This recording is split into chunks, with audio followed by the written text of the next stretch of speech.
Alright, what's going on, guys? Trev back again, here to bring you another video. This one's going to be doing my weekly predictions video for what I think is going to happen in next week's episode of Game of Thrones Season 7. This is for episode 5. It's called Eastwatch.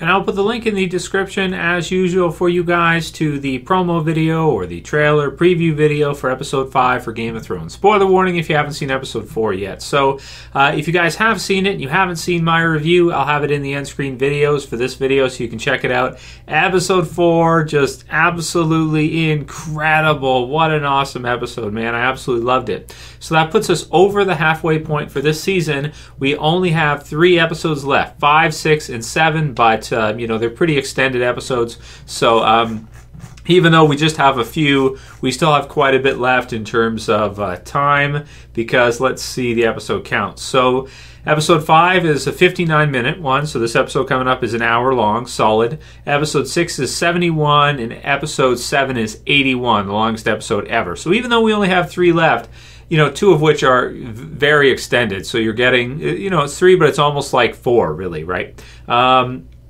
Which is great to see. So this episode right here after episode 4, very excited for. Not expecting Eastwatch is the name of the episode. Not expecting Eastwatch to be anything too crazy, because we do have those 2 other extended that's going to most likely be our finale for this season. So those final 2, I would think, really are going to be the the major action probably episodes from this this season, the final 2, which is usually the case with Game of Thrones. But we just saw episode 4, which was really against what they usually do, which is to bring us something that epic mid-season. So episode 5, I'm thinking mostly set up after the come down period from all that craziness to get set up for what's going to happen next. Now, as far as the synopsis and the title Eastwatch goes, of course, Eastwatch-by-the-Sea is a location to the right side of the wall, right near the water there. And the synopsis: during a meeting between King Jon Snow, the Northern Lords, the Knights of the Vale, and the Free Folk leaders, Jon Snow sends the surviving Free Folk warriors to man the castle Eastwatch-by-the-Sea, as it is undermanned and the closest castle along the wall to Hardhome, the last known place the White Walkers and the Army of the Dead were seen. So also we have in this promo video that Jon says that Bran saw the Army of the Dead, the Night King, the White Walkers moving towards Eastwatch. So it sounds like, I'm not sure how they're going to cross exactly, how they're going to pass the wall, how this is going to go, but it should be very exciting to see. So it'll be cool. I don't know in this episode if we're going to see just yet, I'm not privy to spoilers, the White Walkers, crash into the wildlings at Eastwatch. I would think they're probably going to start to get close to it. They're going to start to see it, but I don't think this is going to be a crazy, insane episode. I think that's probably going to be saved for episode 6, and then the spillover into episode 7 with some more exciting stuff. So probably mostly set up this week, but either way, man, this sounds really, really exciting. So we also have in the promo, Daenerys says, I'm not here to murder. Bend the knee and join me, or refuse and die. So, I like that from Daenerys. She's given them the option. She's not just, annihilating them all, annihilating all of the Lannister men, as it looks like from the promo. Of course, she's just defeated them, basically. So she has given them the choice to join her ranks and fight for her, rather than being, killed themselves. So still be useful, so to speak, and to still live out. But that does mean that they're going to have to swap sides, and they're going to have to fight for the people that they were just fighting against to try to kill. So that's going to be an interesting decision, and I'm very excited to see where Jaime is and where Bronn is as well too. To do predictions for that part, I'm thinking that they're both probably going to survive, and they're both probably going to get away. I don't think that Daenerys is going to capture, with the Dothraki there, are going to capture Jaime and Bronn. I think that she's going to think that they're dead and, under the water there, and then they're probably going to head over. They'll probably, Jaime looks like he's kind of concussed or kind of knocked out, so to speak, maybe flash KO'd under the water there from the force and the impact. of the dragon flame blast that came right for him when Bronn saved him there at the end of episode 4. So I'm thinking that Bronn will probably still be conscious, and he'll probably be able to help Jaime and pull him out, because of course also Jaime has the one hand as well too, so he's probably not going to be a great swimmer. But I do think him and Bronn are going to get away and are going to find their way back to Casterly Rock without being captured. Of course, there's all kinds of chaos still going on there. The battle's still raging, so I do think they'd be able to kind of get away in this set of circumstances. It does make sense, I suppose, that they would be able to get away. At least that's what I'm thinking. I kind of doubt that they would be captured, because I do still think that they're going to have a role to play later on, and at least Jaime would get away. Bronn, I could see, well, I think they both will. Let's just put it that way. You guys can write your comments below on whether or not you think Jaime and Bronn are going to get away, or if they're going to get captured by Daenerys at this point and be forced to join her. Although it would be cool kind of to see Bronn switch sides here and be reunited with Tyrion, and have Tyrion, hire him again or something. Or give him the gold that was left behind or something in the battle. But I don't see it. I tend to think that, he'll head back to King's Landing with Jaime. We've got Varys, who says, we need to find a way to make her listen. And with this one, I'm really not sure what listen with regards to what. Maybe it has to do with them wanting to kind of be more careful, more tricky with regards to how this battle is going. Maybe Daenerys kind of, with her patience, starting to wean that they may want her to kind of be a little bit more strategic, and she just wants to be a dragon, as Olenna told her, which is awesome. I'm happy with the dragon strategy, but it seems they're not. I think Varys as well too serves the realm, so he doesn't want I would think too many people to have to suffer during this takeover, so to speak.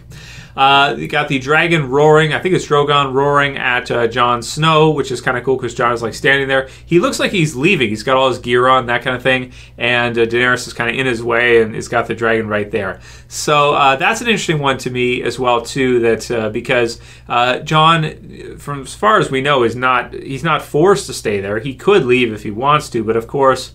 Daenerys wants him to bend the knee. We'll have to see what happens with that. I do think that he might do it unless the two of them get into some kind of relationship or something. They've already kind of hinted at that, and kind of the way they do the scenes and everything. That kind of, you can tell that there's some tension or this kind of thing. Even though Jon says to Sir Davos, there's no time for that. It's not something right now that with everything going on you could even think of right now.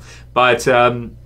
It's a cool scene. Dragons certainly are intimidating, that's for sure. I'm interested to see what she's going to do with the other two. Like, you've got the other two as well there, but really, she hasn't really been using them much. So we'll have to wait and see what happens with that. We've got Cersei. Whatever stands in our way, we'll defeat it. And then you've got Qyburn, who bows to her. I'm just not sure. Cersei's still confident. She's probably heard at this point, she's probably gotten word that the Lannister army, as far as the core Lannister army goes, as far as we know, is basically dead. Now, the only problem with this is that they were able to pay their debt to Braavos, so they're going to be able to retake out, whatever they need. They're going to, and like we saw from the representative from Braavos, is that the Iron Bank wants people to be in debt so they can make money off them, as all banks do.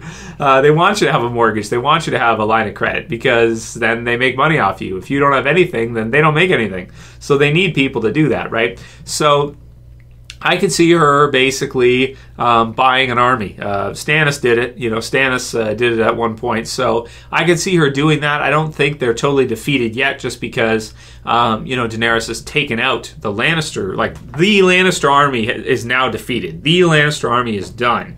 So what is Cersei going to do? How is she going to get more troops? I would think buying them with money from the bank, and then, of course, also recruiting whoever's there, King's Landing or wherever, that can fight through fear. If they don't, the Queen's justice for them or what have you. Of course, there's also, the Greyjoy Euron is still out there as well, too. Granted, the seamen seem more to me like those that are going to fight on the water. They don't really seem, the Greyjoys don't seem like they're much of a force to be reckoned with on land. They don't really seem to me like they're that scary on land. So we'll have to see if maybe they can fight pretty good on land. But to me, it seems more like they're they're a force to be reckoned with in the water, but not really so much when it comes to, could they face the Dothraki in the field? I wouldn't think so. I think they would get absolutely crushed, just like the Lannister men did. But we'll have to see what Cersei plans here, what ideas she has, if wildfire might be involved. She's tricky. She's tricky. More ballistas for the dragons. Very, very tricky. Maybe some poison ballistas. That's one thing that some people probably are questioning, is whether or not the spears tips were poisoned that Bronn shot Drogon with. I don't think so. At least so far as we know right now, it's not looking like the dragon is poisoned or like he's gonna die or anything like that. It doesn't look like it. So I don't think so. Jon Snow, Bran saw the Night King and his army marching towards Eastwatch, and then Davos says bad things are coming. And then we kind of see them with the crows. We can see the army of the dead moving, which it's been a while. They've been on the move for a long time, but they are zombies, and zombies are pretty slow. So I can give it to them that, hey, you know what? They're really slow moving army, and for them to cross from here to here, it might take them 5 seasons or however long.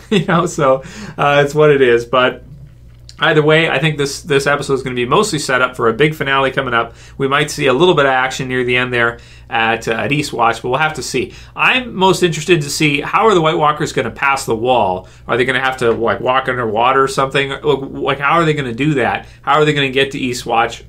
Are they going to? I just don't know how they're going to get there. So are they going to go around under the water and walk up or something? That'd be pretty cool to see the White Walkers kind of walk into the water and down to the ground and somehow climb up or something.